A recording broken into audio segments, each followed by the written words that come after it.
question and answer session. I would like to ask that everybody, aside from program managers and staff, put their name and institution in the chat. That would be helpful for us. We're going to do a brief introduction to the topic area, and then we'll be turning the time over to our federal program managers. In addition to the program managers, we also have John Gilligan on the phone, who is the office director for NEUP. So I would like to introduce Drew Thomas. He is the NEUP office manager. He's going to go over the NE mission and briefly discuss the topic area. And then we'll get an introduction from each of the program managers who will introduce themselves and give us a bit of background, tell us about the program they manage, and then any relevant information for the group. Once they've all introduced themselves, we'll go ahead and open this up for questions. So Drew, over to you. All right, thanks, Felicia, and thank you for organizing this.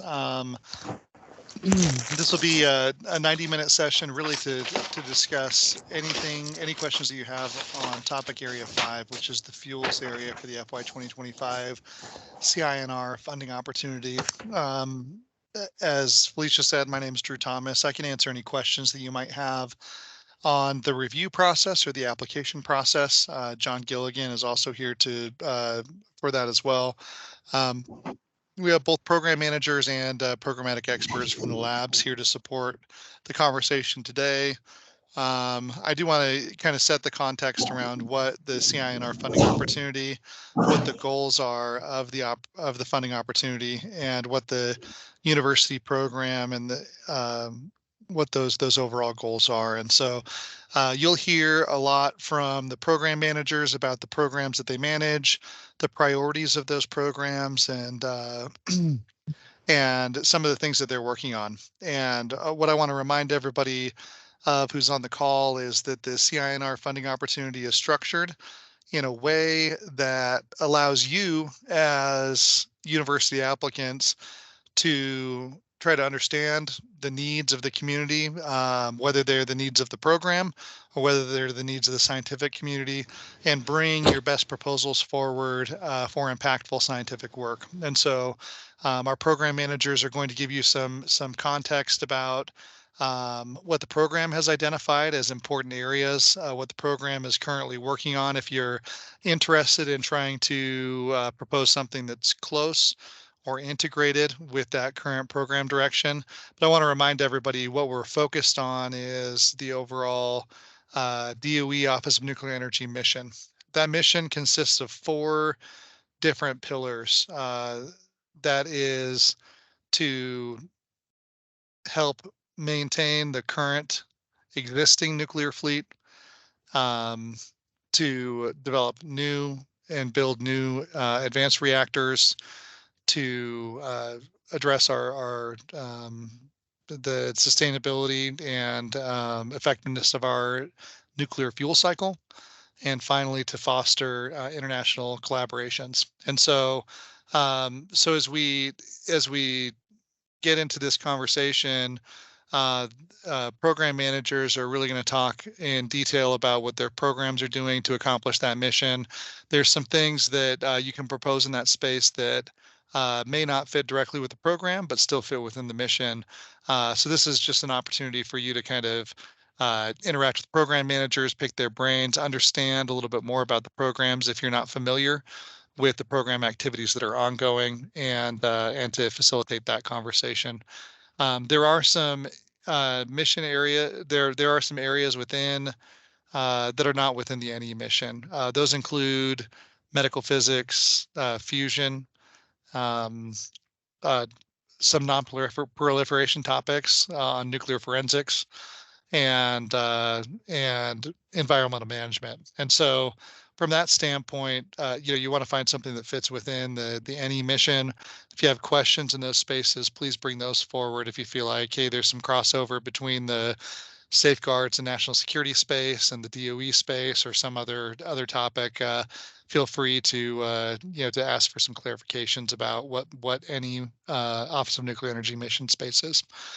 With that, I think I'll turn the time over to Frank Goldner, who who leads the accident tolerant fuel program, to kick things off. And then Frank, it sounds like you've got a set of slides and you'll kind of pass the torch along to other program managers as we go. Is that correct? And you are muted, Frank. Will you be advancing the slides per our request? We will. Yep. Just go Okay. ahead and let us know when you want them advanced. Okay, next slide, please. First, I want to just welcome all of you for joining in on this CNR topic area on fuels. We're evolving into something different than what we've done in the past, and it's pretty exciting. First of all, you'll see most of the topic areas of the subtopic areas will be areas that you've seen in the past, you know, accident tolerant fuels, silicon carbide and TRISO related fuels, metallic fuels. But there's a new one, and that gives you a hint of our future. We're actually including a salt fuel area where we'll have a presentation by Jim Willett, who will explain. And this salt fuel one is a little different than a salt processing one that will occur or has occurred in another area. So I think it shows that we're expanding. So although we're talking about these four areas, the last sentence that we really are open, and I think Dr. Huff wants us to be much more open to university suggested ideas.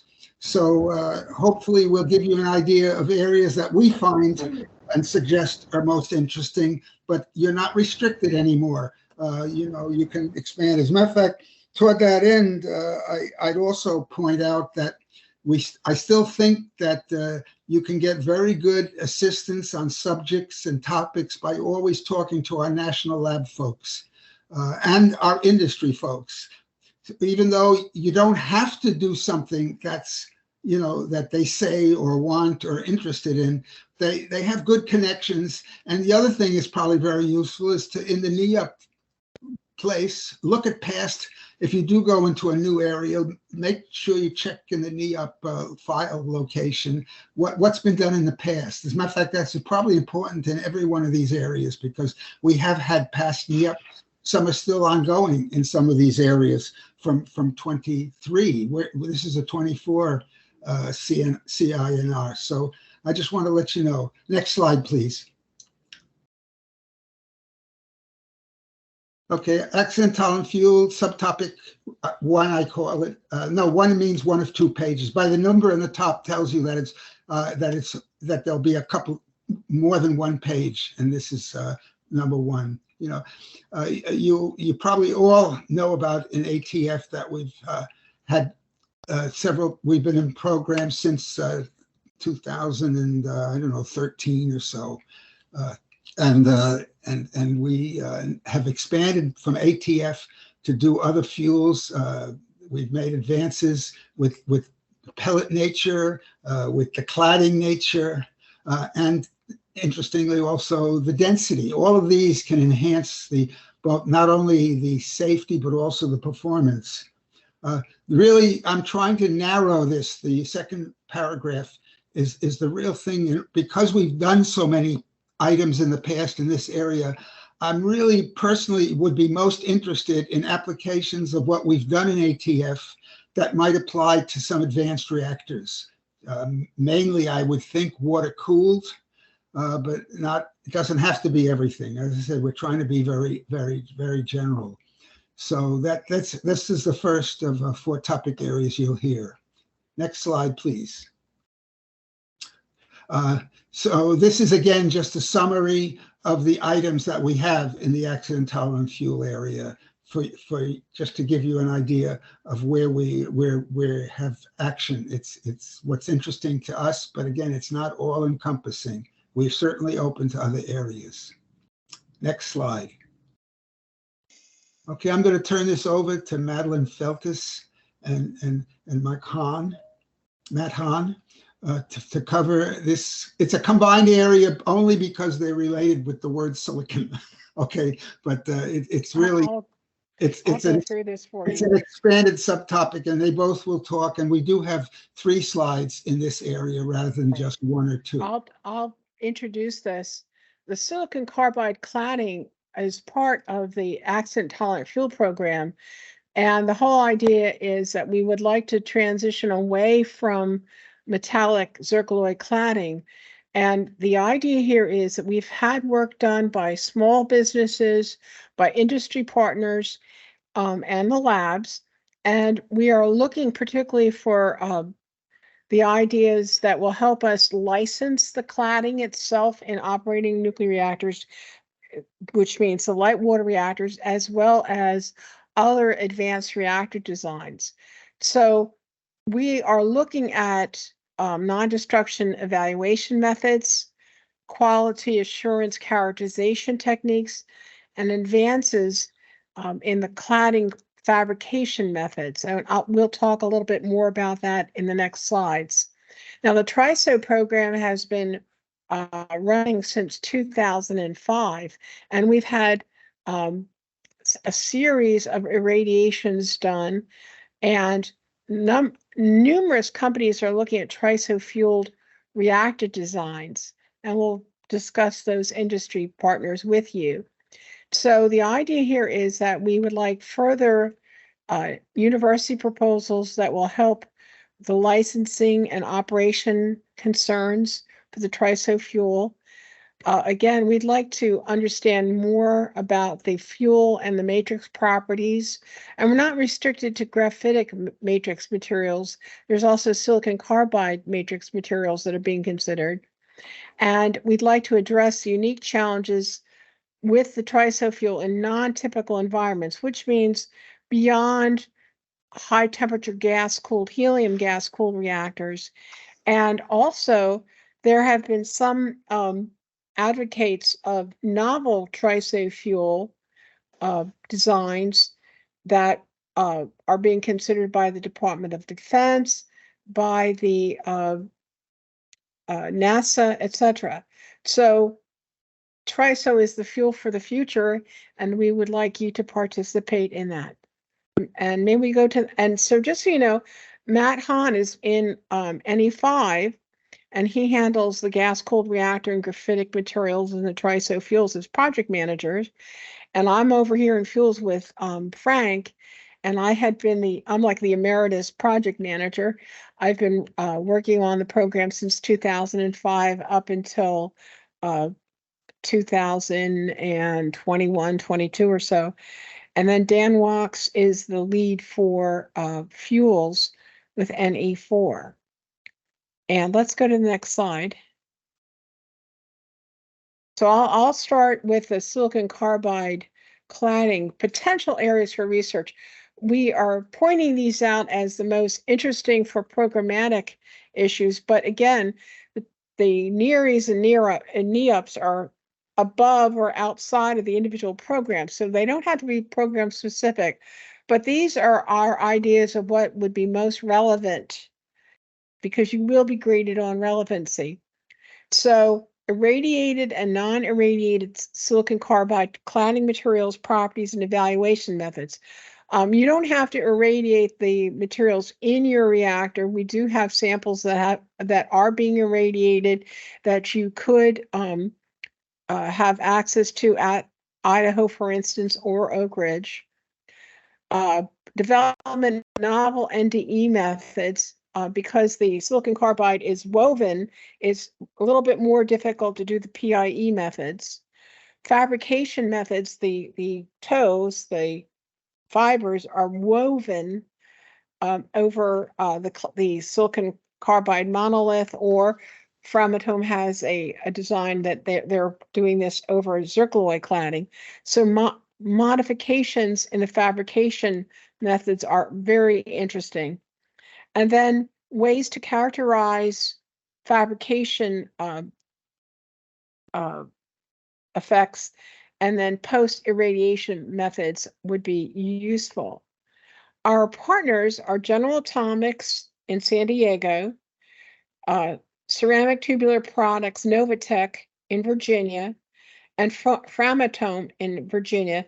And there are a few more that are looking at this. So you may want to contact, or you may have already contacted these industrial partners. In your letters of intent, you can state that you would be working with them. You don't have to have the attaboy letters immediately in the letters of intent, but it would be useful to know that you really have industrial partners on board if you, and when you put in your proposals. Our laboratory partners are Idaho and Oak Ridge National Laboratories. I'll mention that Los Alamos is also working with General Atomics and the industrial partners on modeling this complex fuel form. So you may want to contact other laboratories as well. I have a reference here with Dr. Takai Kokayani and Yutai Kato. I'll put this reference in the chat, just so you know. The Oak Ridge report is available from Dr. Koyanagi. So you can get that. And here are my suggestions, my direct hints. We like to use an NQA1 quality assurance approach, which is part of the ASME method. As a university, you may not necessarily have an NQA1 seal of approval yet, but that's okay. We want you to have some sort of quality assurance so that we can have traceable results. And you can avail yourself of the ND Mass AGR TRISO data and information in the sense that we do keep irradiation information about the ATR there. Again, it's very important not to duplicate previous NEOP projects. So please be sure to go onto the NEOP homepage and read the abstracts, look at the final reports. That should be useful. And then let's go to the TRISO slide. And I'll let Matt Hahn go through these, and then I'll add any other information that may be necessary. Go ahead, Matt. Have fun. Thank you, Madeline. As Madeline mentioned earlier, my name is Matt Hahn. I work under NE5, and I'm the federal manager for the TRISO R&D program. And for this focus area, we have listed a few specific topics, and as Frank mentioned earlier, you know, this is a very broad call. So these are not, you know, don't look at these as limitations, but some ideas that we think are interesting. So any you know, irradiated TRISO fuel and matrix properties. We have our long-running AGR program where we've looked at a lot of things, but surely there are some additional aspects that we have not considered. And as Madeline mentioned, we have a lot of resources as well as expertise at the national labs that would be very, very good to leverage. And we have a lot of novel TRISO fuel designs out there, UN kernels and refractory metal coatings, and there's a lot of interesting things that are happening. And we would encourage applicants to look at some of the novel ideas that industry is considering and look at the gaps that exist in those areas. Non-helium environments being another one. And at the bottom there, we have listed the fabrication characterization. So, you know, we know that TRISO can be expensive to manufacture, and we need to characterize fuel to ensure quality is maintained. So improvements on the manufacturing end are also something that we would find very interesting. We see there our industry, a few of our industry partners, many of whom are receiving funding through the ARDP and other program awards from the Department of Energy. Our laboratory partners, mostly Idaho and Oak Ridge, is where a lot of the AGR program work is happening, but the other labs as well. Some useful references you see there: the TRISO topical report that we wrote in conjunction with EPRI has a lot of good information, as well as the IAEA TRISO fuel report. I think it's a technical document. You have the link there. I forget the number. And a couple final notes, and I think these were already mentioned on the previous slides. Seeing a explicit treatment of quality is something that we really like to see, because what that does is it shows us that the data that would come out of a research project could be useful to the folks at the lab and others. So that's something we really like. And please look at previous NEOP projects. It's not good to duplicate previous work. It is good to build upon previous work. So please look at what work has been done in the past. I'd like to mention that Paul Debkowitz is our lead at the Idaho lab for the TRISO fuel, the advanced gas reactor, the helium gas cooled reactor work, and he's leading it. So you may feel comfortable directing questions to him. I'm going to remind folks that if you have questions, we're going to have them and answer them here, and they'll be recorded. But when you speak to our laboratory folks and things like that, we are required to make a level playing field and to put not your questions identified with you, but to put the questions up so everybody can see the answer, so that there's no inside information that you're getting that others can't avail themselves to. And I'd like to mention that, like, for instance, X Energy is working on helium gas reactor, TRISO fuel projects. BWXT is working with the Defense Department and also on their design. Kairos is using TRISO fuel with molten salt. The fuel is fixed, but the coolant is molten salt. UltraSafe is using TRISO in a SiC matrix. So we have a variety of industrial partners here so that you can see what's happening. I'll mention that the IAE fuel, that report is very extensive. It's very weighty. You're going to see information about how the fuel is characterized, how it's made in different countries. So it's a very much like the Bible or a tome for TRISO fuel. And the TRISO licensing report is what was approved by the Nuclear Regulatory Commission. So we do have an approved fuel form just for the TRISO, but the particular information that we need to have is how it's going to function in different coolants. So I hope that helps. And Paul is here today, and Dan and Matt and I are here to help answer your questions. So go ahead, Frank. Looks like Dan has his hand raised, Frank. Go ahead, Dan. Just a quick follow-on, I guess, question, comment to Evelyn's point there. I think if you're interfacing with the program directors, I think it's or the technical points of contact, then we need to share it. But if they're working individually with the staff at the labs on collaborative proposals, I suspect those don't need to be shared with everybody because it's part of the proposal development process. Right, exactly. Yeah. Right. Okay. Right. That's thank you for that clarification. Thank you.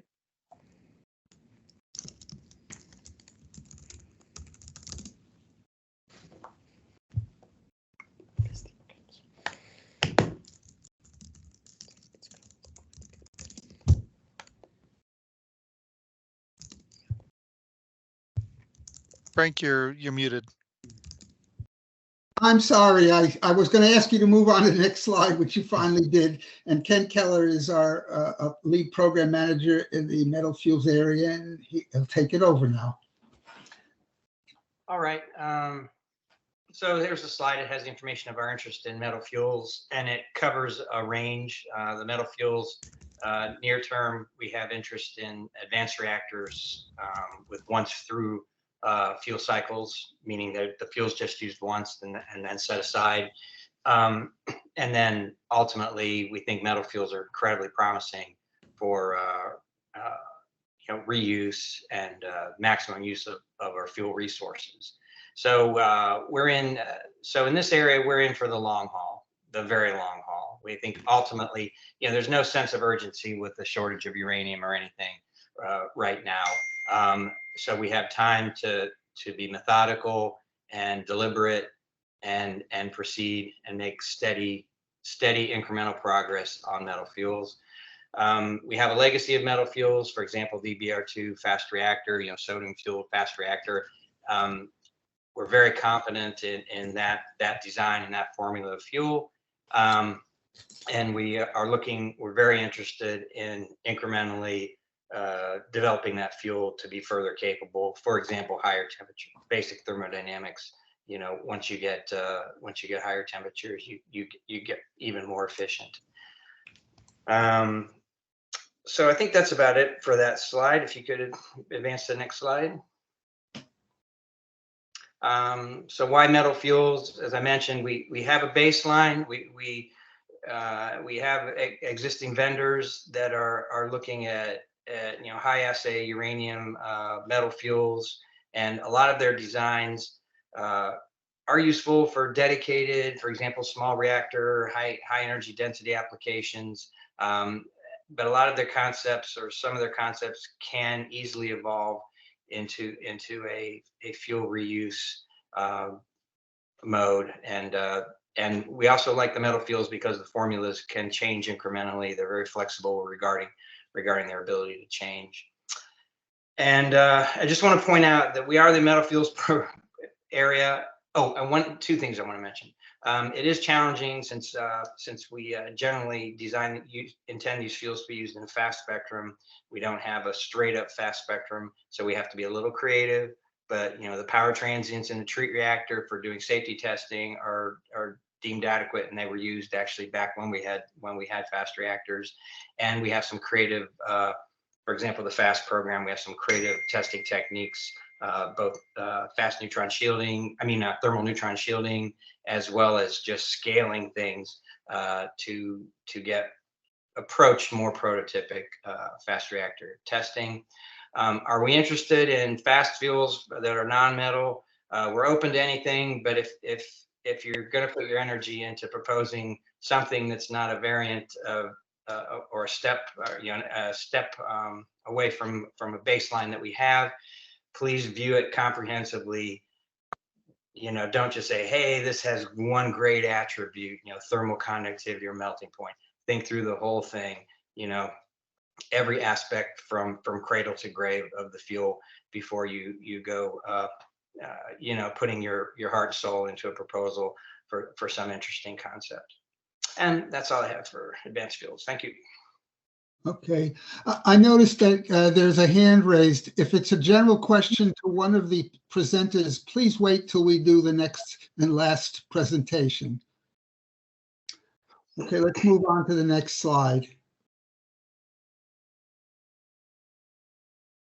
Okay, this is this new area that we're adding. And as I said, I find it very significant because I think it's showing that our fuels topic area will probably become more and more general as we move forward. So this is a case of one, and we have an excellent person who will tell us of why it specifically is important. Jim Willett. Good afternoon. Molten salt reactors are an older concept that was originated back in Oak Ridge in the 60s, I think. And a resurgence of interest. And molten salt reactor, the fuel is actually dissolved in the molten salt phase. There's some reactors that are termed molten salt reactors where the fuel is, like the Kairos, is fixed and the solid phase and the molten salt is the coolant. We're talking today about ones where the molten salt, the fissile material, is actually dissolved in the molten salt. These are typically chlorides or molten fluorides. There's been a good bit of work on measuring the thermophysical properties of these salts as a function of composition, density, viscosity, heat capacity, things like that. But we don't have a good way to synthesize or produce large amounts of fuel. We have enough to do the small bench scale testing, but the larger amounts, particularly converting the sorts of fissile into a molten halide, whether that be a chloride or a fluoride. There's also, like I said, proposals are solved for the development of robust, scalable processes and equipment to prepare the molten fluoride and chloride. Startup fuel or makeup fuel to meet the vendor specs. And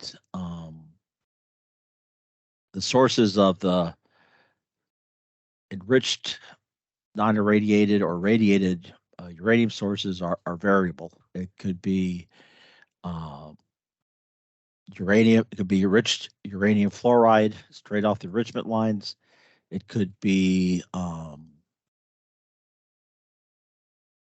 spent oxide HALEU fuel. There's lots of different sources of material that we would need to convert into the halide. Next slide, please. Yeah, this is where I talk about, yeah. But depending on design, fuel salt, as I said, will be a molten chloride or a molten fluoride. There's different matrix salt compositions, different alkali metal cations that are in there with the halide.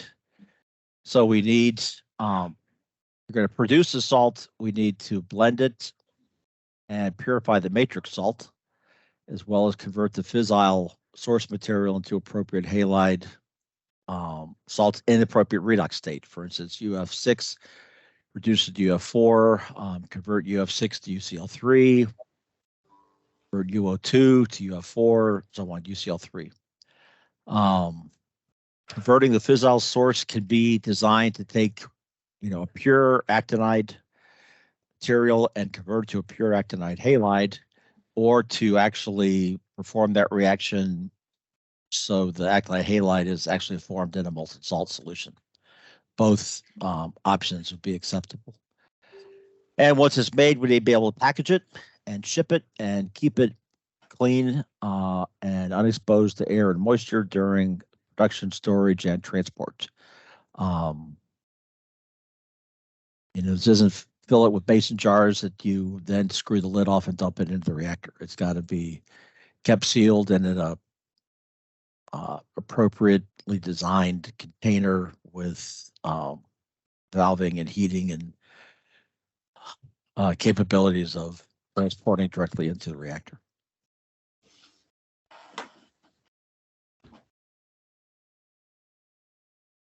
That's it? Yep, that's all. Okay, thank you very much, Jim.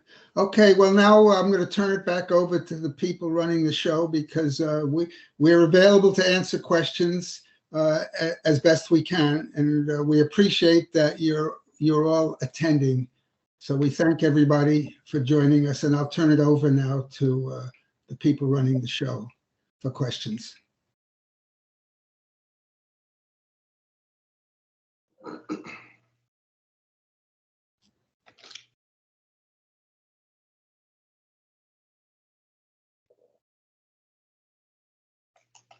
Alicia, I think you're muted.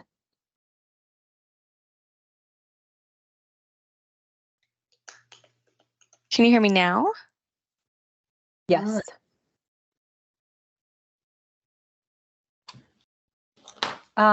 Felicia, you went out again. Let's see if she can get her volume. If not, I can start taking questions. So Felicia, just jump in when you've got your mic figured out. And I'll begin with questions from those who have raised their hands. So the first one I have shown is Troy Monroe. If you'd like to come off mute and ask your question. Yeah, so this is about the silicon carbide. Could you, in the call, it talks about wanting quality assurance, characterization, or non-destructive. Could you please speak louder? I cannot hear you. Sure. Well, can you hear me now?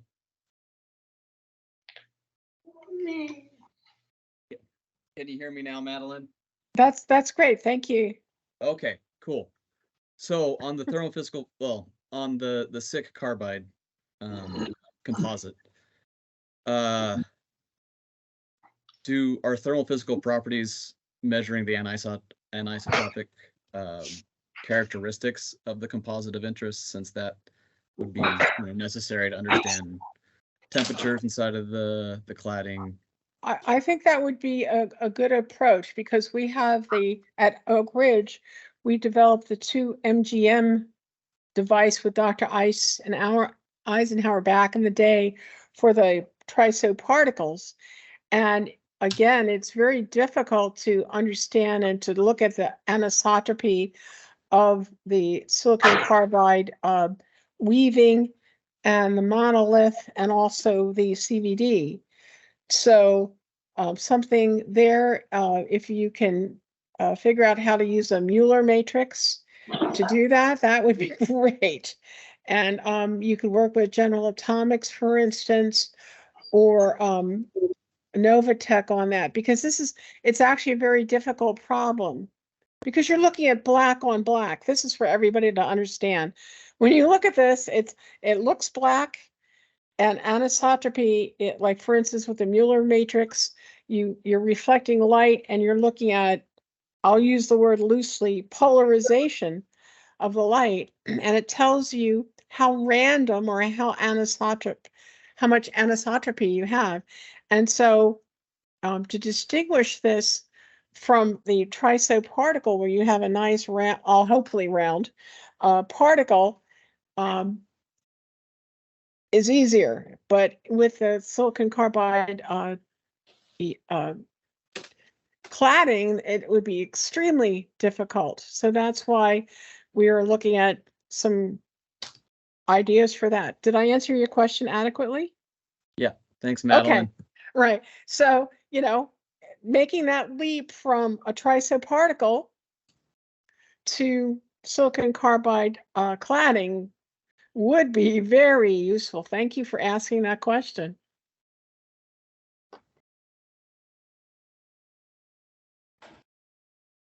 Okay, thanks, Troy. Thanks, Madeline.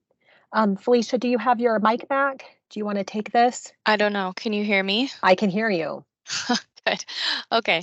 Yeah, I'm not sure what happened there. So it looks like the next question is from Charles Kelly. If you want to go ahead and unmute yourself and ask your question. Hi, I had several administrative questions, and I'm willing to wait till everybody's done their topic questions first, if you'd like to do that. Hey, Charles, we'll get to everything anyway. So why don't you go ahead? I can cover the more administrative style questions. Okay, great. The first one is, when we submit an application, it says create application. I just want to assure that it's fiscal year 2024 R&D pre-application. Is that correct? For this topic area, that's correct. And with respect to who's eligible to be a principal investigator, are graduate students and/or part-time faculty eligible? So it really depends on your institution's requirements for what a PI is. So a lot of times most, they won't allow adjunct professors, for example, to be lead PI. So it's really what your university is allowing in that space. Typically, we see a lead PI be a tenure track faculty member. So that's not a has to be. It's going to be based on your university policy. It's just what we see most times. Can I clarify that a little bit? Yep, Since I go used to be a university professor, the Office of Research in your university always has strict rules. Sometimes there are faculty that are like associate professors for research and not necessarily in the tenure train, that are affiliated with the laboratories. So for instance, they might be faculty that are running the reactor at your facility, or particular laboratories where you have characterization. So you need to check specifically with not only your dean's office and your, let's say, a nuclear engineering professor, professors on the list, but also those who are allowed to have contracts. Because remember, the university is signing that the work will be done. And if a professor moves or an associate professor of research or something moves, the university commits to this, not the graduate student, not the postdoc. So it's very important that it's a contractual obligation. So if a grad student is writing it for the professor, that's one thing, but the PI really needs to be either on the tenure track, either a full associate or assistant professor, or an associated professor for research. Somebody that's So- working in a facility. Yep. And that needs to go through the Office of Research at your university. Okay, just so I hope that clarifies it. Yep. Yeah. Yeah, Those thank you. rules are defined at that level. So yeah, from a DOE perspective, if the faculty member or the employee is authorized by the university to be a PI, that's what we require. Great. And during the presentation, several speakers mentioned industry partners. In addition to the information on the slides, is there any consolidated database about those partners and their contact information? Frank, I'll let you handle that one. Or I could help Oh. with that Why one. don't I start and you jump in, Madeline? Okay. The best resource I know of is the NEAP file at DOE, neap.gov, because they do have a list of the past NEAPs. And so to me, that's an excellent way to start finding out background in either an area or participants. Another area is there is a yearly publication by the American Nuclear Society that has the buyer's guide. And in there, you can look at the different types of organizations, what their expertise is, and they actually list the name of the person that you can contact. So if you're not sure, you can always go to ans.gov and look at the buyer's guide as a public document, and you'll get the general number to be able to call them up. You can also, with the names that we gave you of the companies, you can, for instance, go to General Atomics and use, I'll suggest Bing. Google sucks. Okay, so Bing, do A and B, and you'll be able to do it. And of course, you can always ask us, but we're not allowed to tell you who to contact or tell you who to, we can't show favoritism like that, but we can help guide you to how to find it. And I think, if you just do General Atomics, for instance, and you Google it or Bing it, you're going to get everybody. So you may want to do a Boolean search. So it's General Atomics and in quotes, silicon carbide, and you'll find the names out easily. So again, the ANS buyer's guide should be helpful, as well as a Boolean search on Bing. And of course, looking at previous NEAPs, or if you look at the Advanced Reactor Demonstration Program, you will see that we have the industry partners that are funded as Matt Hahn mentioned. You'll see that, and on those abstracts, you'll actually see the name of the company and who is the PI. So look at the DOE energy.gov and then the Office of Nuclear Energy, and you'll be able to find them out because we do have them listed. Thank Great, you. thank you. Two more short questions, if it's okay. Go ahead. Absolutely. Okay. After these office hours, are you going to publish the emails from the people who participated? What we'll do is we'll publish the slides here, and then if you have further questions, please email neup@inl.gov, and we'll facilitate those conversations between program managers and yourself. That's how the process works based on rules set out by our contracting officer who runs the funding who manages the rules surrounding the funding opportunity. Okay, and last question. During these office hours, not today, but in the future, is it acceptable to use the chat and say we're looking for partners at other universities? I wouldn't say that that's inappropriate. I guess I've never thought about it in that way, but yeah, if you want to make connections here, there's no problem with exchanging information. I'm going to make another suggestion here. The Office of Nuclear Energy and the NEOP website, there is it's usually annual. There's a source book, the ANS source book of who does what at which universities and what their specialties are. Okay, so for instance, I'll pick on my colleagues at Penn State. If you wanted to know more about zircaloy cladding, you could get a hold of, well, how am I going to get hold of, how do I know how to look at this? You'd go to the source book and you'd see author mater and you would see his phone number and his email. This would also help you to see what people's published research is, so you don't have to go searching through every nuclear engineering, mechanical, and chemical engineering department in the country. Okay, and then again, the NEOP abstracts will also tell you who's doing what. So the contacts also for like MIT's reactor, Penn State reactors, all the directors are on that list. So please use the ANS source booklet, and I think you have that already on your NEOP website as well, Drew. That's right, and I've posted a link in the chat. Okay, great. If you go there, the first link on that page is the source book, so you can look through. That will provide contact information for anybody listed in those spaces. And that might be the best way of looking for someone too, by the way, because you can search it electronically. I would still also add our national laboratories, the nuclear labs. You can, by going to their general sites, you can find out who is working in what area also, and they also could be giving you suggestions of where experts, technical experts would be.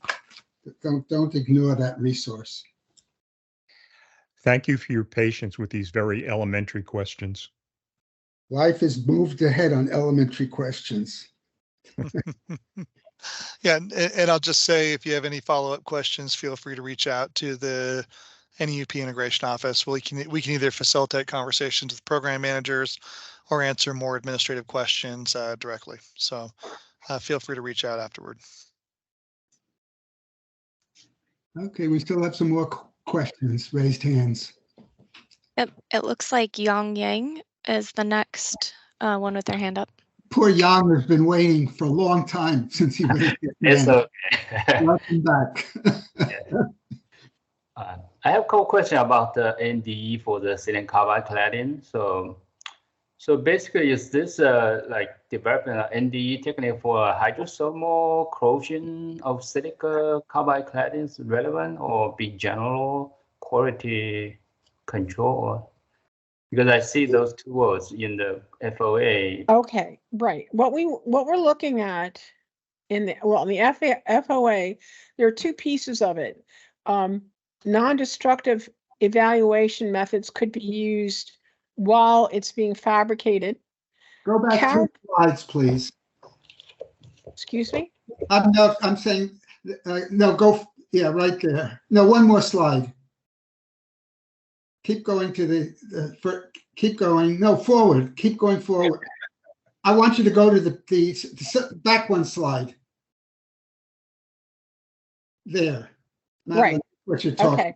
What I did was I elaborated on the silicon carbide one to say, okay, the non-destructive evaluation methods could be used during the fabrication process, and they're not necessarily the same thing as characterization techniques, because characterization techniques might mean that you have to destruct the material to look at it. Okay, so I'll give an example. A non-destructive evaluation method, for instance, could be looking at anisotropy. So you have a tube that's already made and coated and everything like that, and you're looking at it. And then a quality assurance, a characterization technique might take that same tube that's already made and cut it up and do like a ring test on it.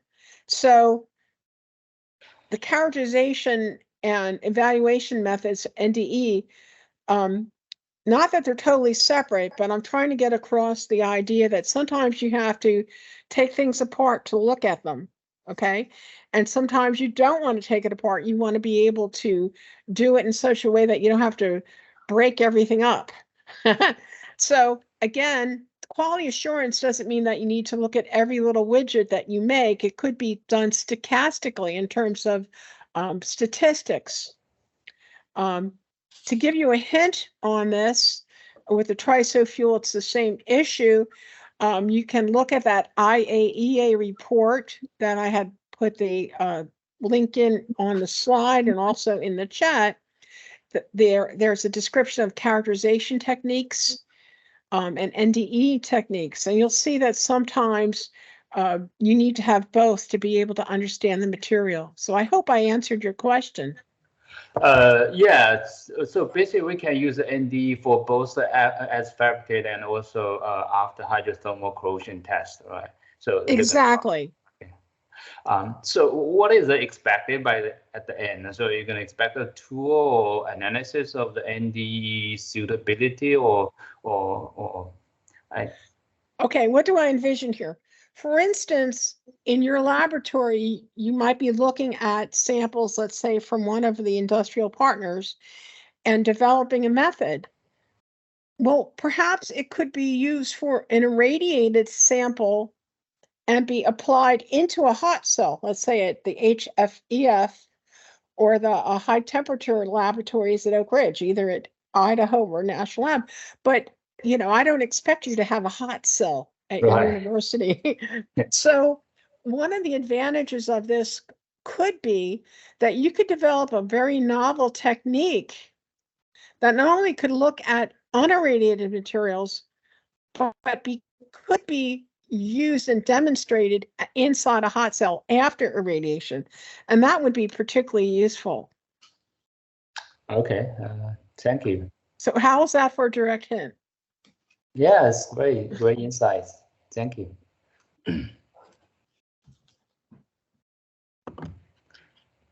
Okay, looks like the next question is from Osman. Yes, thank you. Do you guys hear me okay? Yes. Okay, so silicon carbide, my question is also on silicon carbide. It is considered as a cladding material for some of the advanced reactors. And this is mentioned in the FOA. Right, let me explain this a little bit. We are looking at this for the advanced fuel, the accident tolerant fuel. So again, in the event in Fukushima, there was a lot of hydrogen that was produced because zirconium and water reacts at about, excuse the units, at about 1700 degrees Fahrenheit. That's how I memorized it. I used to work in industry. So, you know, Baker Justin, Cathcart-Wright and all that. So the idea here is we're trying to eliminate the sources of hydrogen for the cladding. Now, silicon carbide, let's say in the TRISO fuel, we've tested it up to 1600, 1800 C. NASA's even gone to 2000 C. Oh my goodness. You don't want to go much beyond that because of course it will disintegrate. But the idea here is that it could be a very robust fuel form that would not produce hydrogen in a severe accident or loss of coolant accident in a light water reactor. So that is one example of a silicon carbide tube.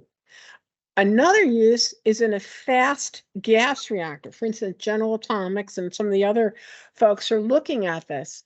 So you could have this in a helium-cooled reactor and have it in a very fast flux environment where you'd have a lot of DPA, displacements per atom, and have it robust and not have it swell and do all the things that you would see in other metallic fuel forms, okay, let's say in fast reactor fuel. So it's not just accident tolerant fuel. It could be used in a fast gas situation, or it could be used also in a molten salt but fixed fuel form. So we're not just looking at ATF fuel, but there are advances here. And I'll admit this, the NASA folks are going up there, you know, what are they going to put their fuel in? It's going to have to be in a silicon carbide form in heat pipes, for instance. So the question here is, what reactor are you going to put it in? What environment is it going to see in terms of thermal hydraulics or just thermal conditions and fluence, and also corrosion and things like that. So these are the sort of materials properties that we're looking for. And that's why we want you to look at the possible uses for silicon carbide cladding. So it's not just light water reactor fuel, although that's the immediate approach that's being used for accident tolerant fuel. So I hope I answered your question. Thanks for clarifying. But I want to actually go a little bit further and ask, would the silicon carbide compatibility with the metallic coolant in fast reactors is an interest and priority for the program? It could be. And again, it would have to be tested in terms of its compatibility. It depends on what metal coolant you're using. If you're, if not just FLiBe, for instance, for molten salt, but let's say if you're using a beryllium metal, I'm thinking of, there was some ideas over there with the Russians with their, I forget what was called, a particular reactor. They were looking at lead bismuth, yeah, lead bismuth, or you know, you could have a sodium environment. And these are questions, you know, people have posed this. I mean, nuclear engineers are smart. They come up with various, I'll call it paper reactors. Oh, well, this looks good in terms of reactor physics. But the proof is the pudding. Basically, can this fuel form survive not just the coolant, novel coolant, but also that environment with the fluxes? So if you want to look at a particular environment with a metallic coolant with silicon carbide, it's there. I'll admit this, that silicon has also been used, and silicon carbides for fusion reactors, this outside wall. So there's a lot of flux information for high flux. But again, the chemical compatibility as well as the corrosion compatibility needs to be there. Again, we're not limiting ourselves to what we have here for helium and water cooled reactors. So go for it. Thanks.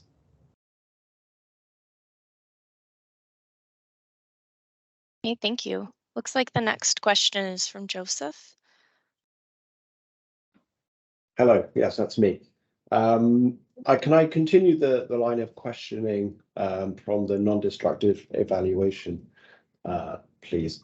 It definitely sounds like there's a focus on the manufacturing process and characterization, as opposed to kind of future in-service inspection. Is that right? Am I getting that vibe right? Well, let me explain something.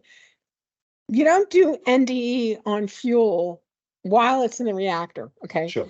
Yeah. Because, you know, you refuel, you could take it out after it's irradiated and then do some NDE or destructive techniques after it's been irradiated in the reactor. Looking at an NDE method or characterization while it's in the reactor core, not only would be difficult, it would be a little bit tricky at best. So again, if you look at the TRISO fuel approved topical report, you know, we're not looking at all the individual particles. We do it statistically. And one of the concerns the NRC was asking, how do you know that the way you made the fuel and the way you tested it in the advanced test reactor, how does that resolve itself? How does that perform in reactors. So that's why we're looking at NDE and characterization techniques, particularly with fabrication, because we may not, we're going to be maybe we can be looking at every tube, 12-foot length silicon carbide woven tube on a silicon carbide monolith during the process. But again, we're not going to be doing destructive techniques on each blessed cladding. So I don't expect that the Nuclear Regulatory Commission is going to ask us to do characterization and actual methods of testing out the cladding inside the reactor. They haven't done that even for, current circle life fuel. So, but if you have a leaker and you have a problem that you can, you see fission products in your coolant, they're going to tell you to shut down and take the fuel out of the core and look at it. So, and then to further that helps. Sure, yeah. So to further that, when we're thinking about manufacture, are you primarily interested in, say, the raw ingredients, so the cladding tube itself, or an assembled rod, so including sealing caps and all of it, all of it, and that's why we thought you may want to work with our industrial partners, because, for instance, GA is looking at NCAP means and how to keep it sealed. So is BWXT and Framatome. They're all looking at this. Yeah. All right. Thank you. Again, some of their methods are proprietary, so you need to be careful about, what you're doing is, I'll say, general, because you want to be able to publish your results. So if you're working with a particular company, will be non-disclosure agreements that you're going to have to work out and everything. But again, if they're working on a proprietary method and you're going to work with them on a proprietary method, it may be hard to publish. So just something to think about. Yeah. Thank you.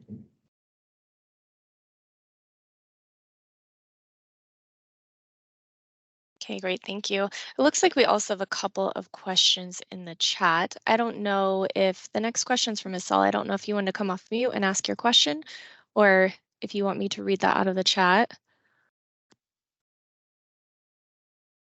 Sure, I'll ask it.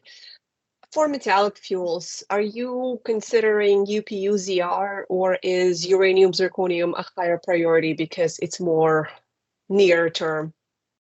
And also, do you have a preference on solid versus annular design? Okay, we are definitely open to UPU ZIRC, and we see that as being the longer term. Yeah, if you're doing a once through design that uses UPU, you've obviously got the dilemma of how do you acquire the material and all the problems with that. So yeah, a lot of the near term, demos and things are using just UZIRC, but we're absolutely open to UPU ZIRC. Regarding annular, very interested in that. We're kind of driven in these once through to try to avoid sodium bonding and driven towards annular fuel. That's mostly a waste and repository or intermediate storage concern. So we are open to annular fuel. For closed cycle, we are definitely not ruling out continuing with some kind of bonding, for example, sodium bonding. But if we get really proficient at annular fuel design because of these one through things, then hey, that could be a great deal to use annular fuel in closed cycles. So we're not throwing out bonding.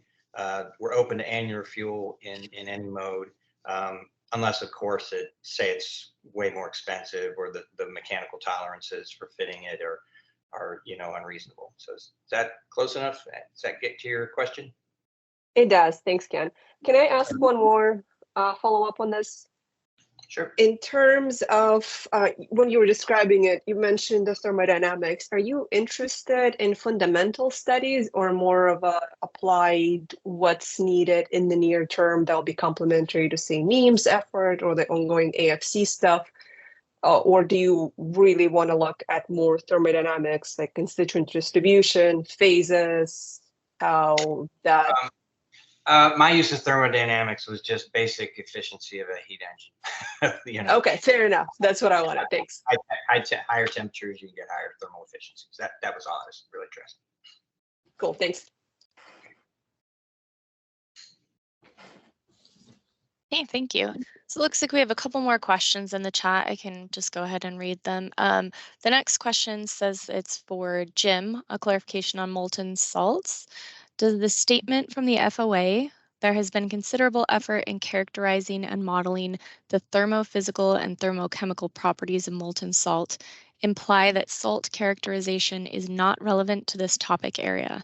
This seems to be the case as the remainder of the section indicates the proposals on fuel salt production are the main focus of the topic area.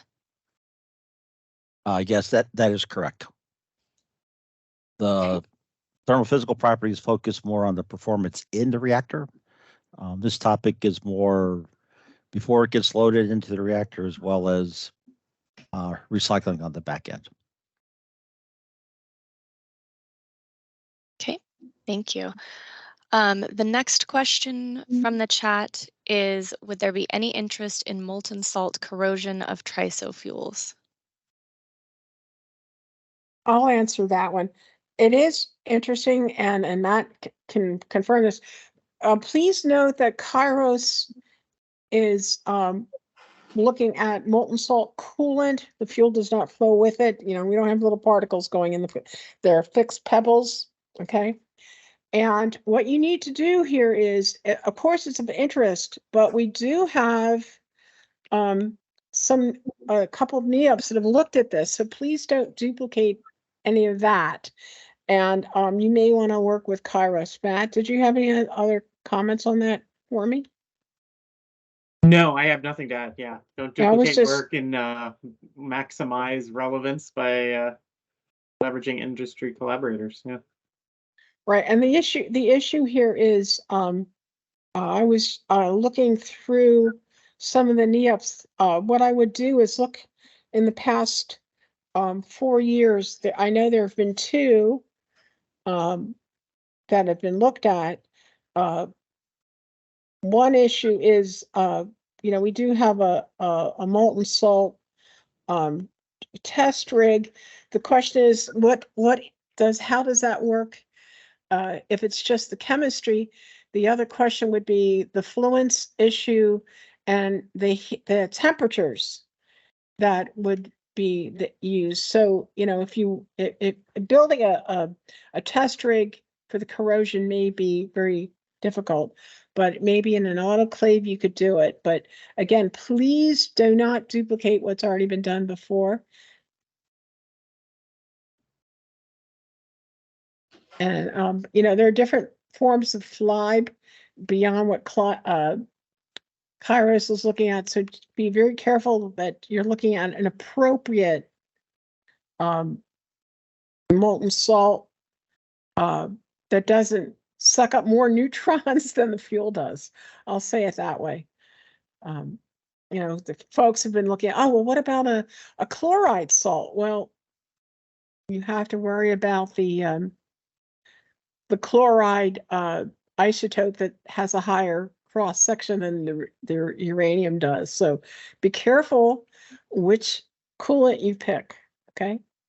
And which form of TRISO fuel you pick. It can be in balls, it can be in slugs, you know. The fuel doesn't always come isolated. Right. Right now, Kairos is using pebbles. If you were to use compacts and graphite blocks, that it's not just the fuel, it's the graphite.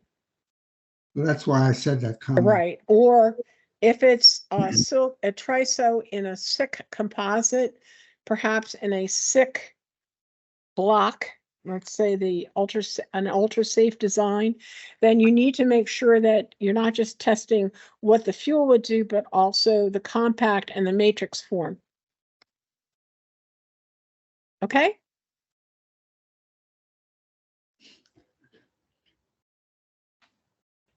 You've stunned them. anybody else has any questions, you can put them in the chat or go ahead and just unmute yourself and ask your question.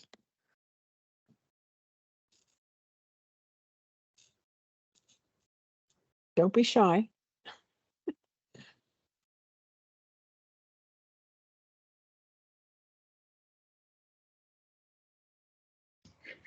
Actually, I have a question. This is Yongyang again. So, would the silicon carbide clad control rod be considered under this topic?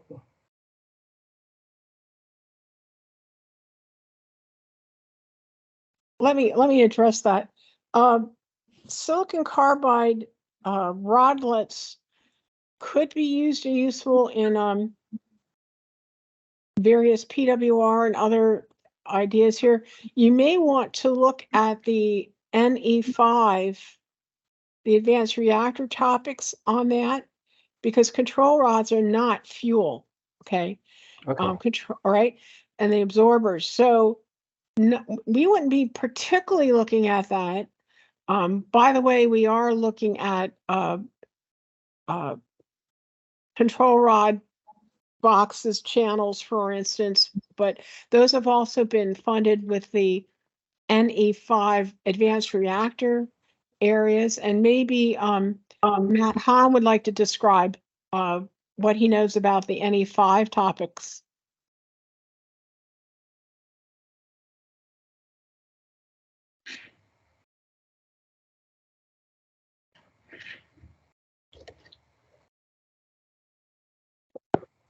I was going to say, Matt, are you there? I don't have much to add, Madeline.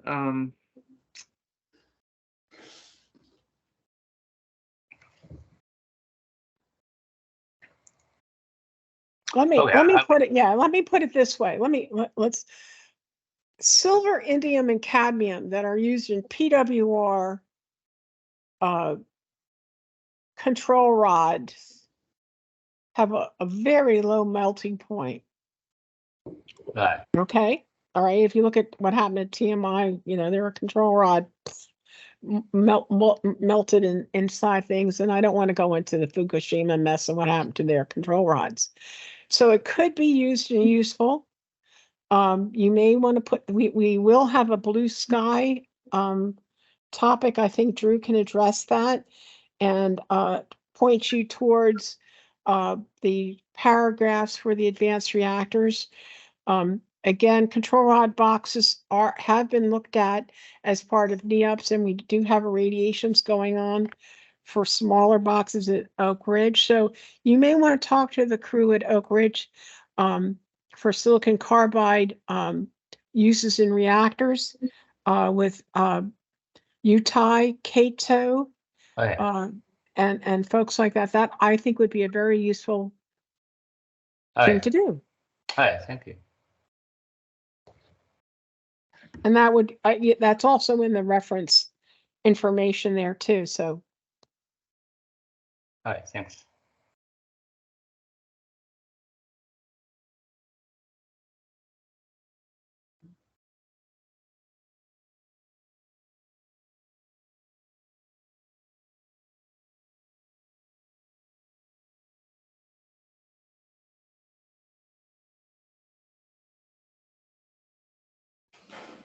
All right, it looks like we have another question in the chat. Is there any interest in novel, less mature, less technologically advanced cladding materials beyond FECRAL? I'll take that question. I think we're always interested in advanced material, that especially the way this NEOP is being run. And at least one of our vendors is considering FECRAL as a more advanced cladding for the future. So again, I think that could be possible. But again, you can talk to the labs. Various labs have thought about that as part of their work. So it's not on. It's for new ideas. It's possible.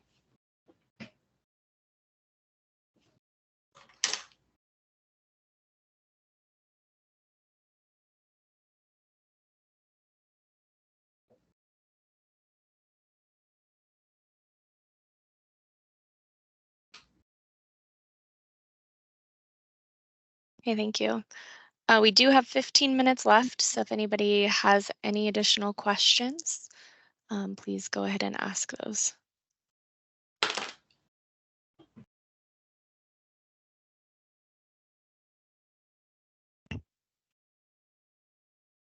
And Felicia, as we're kind of taking a last call for questions here, Madeline mentioned a blue sky strategic needs area. That is not, I don't believe is on the agenda here for our office hours, if I remember correctly, but it is a general area that addresses anything in the blue sky, or what we mean by strategic needs is topics that are maybe on the earlier applied side that are important to nuclear engineering and nuclear energy topic areas. And so if something, as you go through these topic areas and you see whether it's a fit or not, and I stand corrected, we do have a topic area there and an office hours for specifically for that strategic needs area. But if you go through some of these and don't feel like you've got a good answer from any of the topic areas, or that you don't quite have a fit, it may fit in that blue sky area. Can you tell them when that's on the schedule by any Yeah, chance? that is July 12th at 1:45 p.m. So that's on Wednesday. So with that, we'll take, I just want to thank everybody for coming, both the program managers, for the staff that we have here represented from the university program, and for all of you as potential applicants. From a key date standpoint, these pre-applications are due July 26th. And so if you have any questions between now and then, whether those are technical in nature or whether they are administrative in nature, please send those to NEUP@inl.gov, and we can process through those questions. Both the slides and the recording of this session will be posted online. As Madeline said before, all of this information goes up publicly to try to create a public and an even playing field for all of the questions that we have. So with that, And thanks for your questions. These were fun. yeah, no, it was a great session. So Necessary. Fun. all right, thank you all. I appreciate all your time, and we'll catch up with all of you soon, I'm sure. Thank Thanks you, again. Amy, and thank you all the presenters and audience. Bye. All right, take care.